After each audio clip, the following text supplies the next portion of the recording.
Сәлеметсіздер ме? Бүгінгі дәрісіміздің тақырыбы сөйлеу тілінің даму кезеңдері. Сабақтың жоспары: сөйлеу тілі шыққанға дейінгі кезеңнің сипаттамасы, сөйлеу тілі шыққан кезеңнің сипаттамасы, үшінші мектеп жасына дейінгі кезеңнің сипаттамасы. Баланың сөйлеу тілі туа біткен процесс емес екенін көптеген авторлар дәлелдеген. Ол онтогенез барысында адамның әлеуметтік дамуымен байланысты. Сөйлеу тілінің дамуы ми орталықтарының және оларды жалғайтын жолдарының қалпына, баланың ой-өрісі мен дене дамуына байланысты болады. Баланың сөйлеу тілі дамуын зерттеген ғалымдардың көпшілігі Гвоздев, Леонтьев тағы басқа секілді ғалымдар екі негізгі кезеңге бөліп қарастырады. Сөйлеу тілі шыққанға дейінгі кезең, яғни бала туылған кезден 1 жасқа дейін, сөйлеу тілі шыққан кезең 1 жастан кейінгі кезең. Сөйлеу тілі шыққанға дейінгі кезеңді дайындық кезең деп атайды. Өйткені бұл кезеңде баланың сөйлеу тілін меңгеруге дайындық жүреді. Баланың туылған кезінен бастап дауыс реакциялары пайда болады. Олар айғай және жылау. Бірақ бұлар әлі де адамның сөйлеу тілінің дыбыстарынан бөлек. Сонда да айғай да, жылау да сөйлеу аппаратының 3 бөлігінің, яғни дем алу, дауыс шығару, артикуляция, әртүрлі қимылдарының дамуына әсерін тигізеді. 2 аптадан кейін бала айналасындағы адамдармен сөйлеген даусына назар аударады, жылауын қояды, адам оған сөйлегенде тыңдайды. 1 айдың аяғында баланы әлдилеп жұбатуға болады. Сөйлеген адамға басын бұрып және оның артынан көзімен қарайтын болады. Дауысқа реакциясы жүреді. Жылы және қатты сөйлегенді сезеді. Бұл кезде баланың уілдеуі әртүрлі интонациямен шығады. Ең бірінші А, О, У, дауысты дыбыстары пайда болады. Содан кейін физиологиялық ему процесіне байланысты М, Б, П еріндік дауыстылары пайда болады. Ең соңында К, Г, Х дыбыстары қалыптасады. Бұл физиологиялық жұту процесіне және тілдің түбінің көтеріңкі болуына байланысты. Баланың шалқасынан жатуы, уілдеуі баланың еркіне байланысты емес. Ол өзінше пайда болады. Баланың 5-6 айында былдыр пайда болады. Ол мама, бебе, папе деген секілді буындар. Былдыр дегеніміз белгілі бір дыбыстық комплекстердің дауысты және дауыссыз дыбыстардың тіркесінің пайда болуы. Уілдеу мен былдыр қарым-қатынас қызметін атқармайды. 7-8 айында бала ересектердің сөйлеу тіліне еліктейді. Бала естіген дыбыс тіркестерін заттармен және олардың іс-қимылдарымен сәйкестендіреді. Сондықтан бала міндетті түрде айналада тек қана дұрыс сөйлеу тілін есту керек. Бірақ бала әлі де ситуацияға, интонацияға, сөзге бірдей реакция береді. Ол 10-11 айында ситуацияға және интонацияға сүйенбей-ақ сөздің өзіне реакция беретін болады. 1 жасқа толғанда балада алғашқы сөздер пайда болады. Бұл кезеңде бала кем дегенде 10-15 сөз айтуы мүмкін. Ол кезеңде баламен жиі қарым-қатынаста болған жөн. Дегенмен әр баланың сөйлеу тілінің дамуы оның жеке ерекшеліктеріне байланысты. Бір бала бірнеше сөз айта алатын болса, екінші бала бір сөзде айта алмауы мүмкін. Бұл баланың соматикалық жағдайына, жүйке жүйелерінің түрлеріне, тәрбиесіне тағы басқа байланысты болады.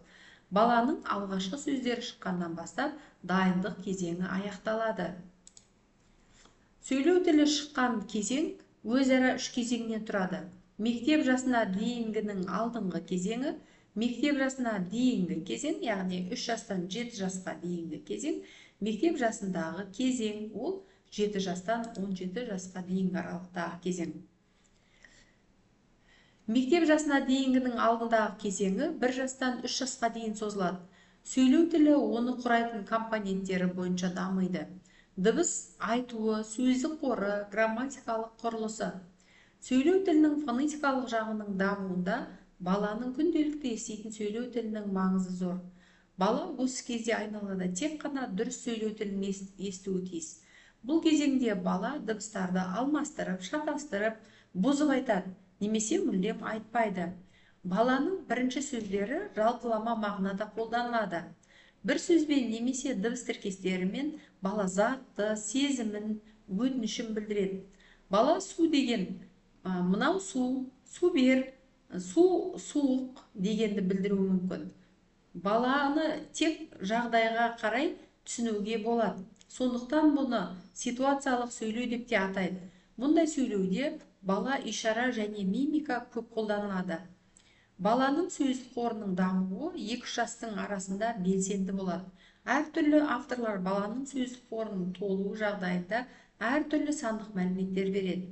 Ең көп 1 жас 6 айда 10-15 сөз, 2 жас соңында шамамен 300 сөз, 3 жасқа қараған шағында 1000 сөздің көлемінде, 3 жасқа қараған шағында балада сөйлеу тілінің грамматикалық жағы қалыптаса бастайды. Алғашқы бала өзінің өтініштерін бір сөзбен, содан кейін қарапайым фразалармен білдіреді.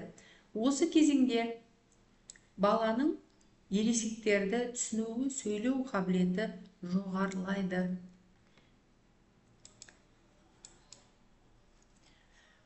Мектеп жасына дейінгі 3 жастан 7 жасқа дейінгі кезең. Сөйлеу тілінің фонетикалық жағының қалыптасуының ерекшеліктері. 3 жаста ысқырық дыбыстарды айтқан кезде тісаралық, тіс төңіректік, еріндік, тістік сигматизм байқалады. Р, Л дыбыстары, И, Л дыбыстарына, қысқа И мен Л дыбыстарына, Қ, Г, Х дыбыстары Т немесе Д дыбыстарына алмастырып айтылады. 4 жаста дыбыстардың айтуы тұрақсыз болады. Жеке ызың дыбыстар дұрыс айтылады.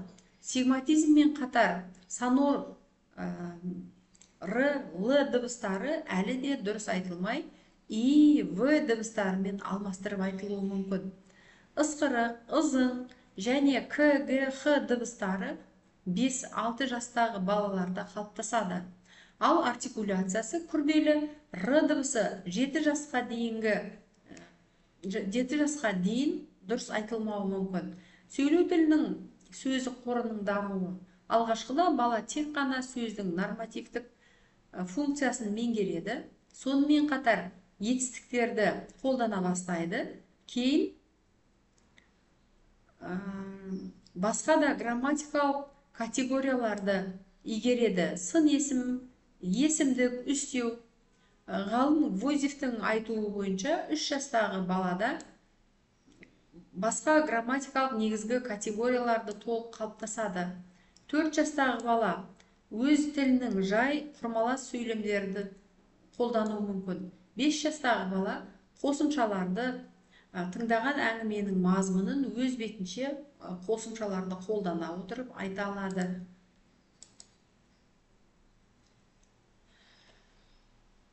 Осы жаста баланың фонематикалық қабылдау қабілеті де дамиды.